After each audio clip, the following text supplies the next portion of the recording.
And when we talk about application modernization, a lot of the times we're really talking about doing this in the context of migration, right? We've got an application that's written, is operating somewhere in a data center, and I want to bring that to the cloud. And in doing so, I want to modernize it in some aspects. So we break this down into 3 main steps and 3 main options that we can go about doing this. So the first is lift and shift, which is usually the first place that organizations start, right? This is kind of speccing out servers, making sure that I've got the right CPU and memory, and kind of mimicking that in the cloud, whatever that matches up to. I'm also going to mimic my architecture from what I have in my data center. And this is good, it's okay. The problem with this though is that if I just mimic it and I use the cloud as if it's a data center, I'm not going to see a lot of gain. I'm not going to see a lot of cost savings. But on the plus side, at least I am in AWS now, or I am in any other cloud provider. And this gives me the speed and agility that those cloud providers offer. So then the next step that we really look at is replatforming.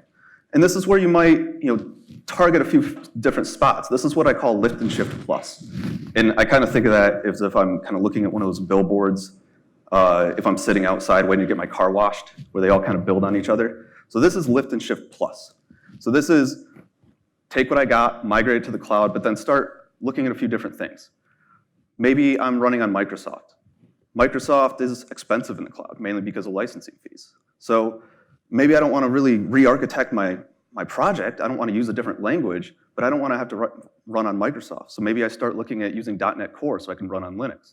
Or I start looking at RDS, which is AWS's database as a service, so that I can offload the management of my database. Finally, I have re-architect, which is kind of the gold standard. This is what we would all love to do. This is where everything is up to be changed. I can use different languages, I can use different frameworks, I can use different database technologies. I can change entire communication paths through my system. Maybe I add some queuing mechanisms in there to offload batch processing. And this is where you start to really think of the cloud as a holistic platform instead of a data center, because it's not. It's so much more than a data center. And as you kind of go through left to right on this, you start to see your savings go up, and you drive your TCO, your total cost of ownership, down.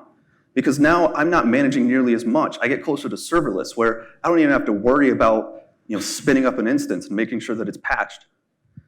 I just run it. I write the application and I tell the cloud to run it.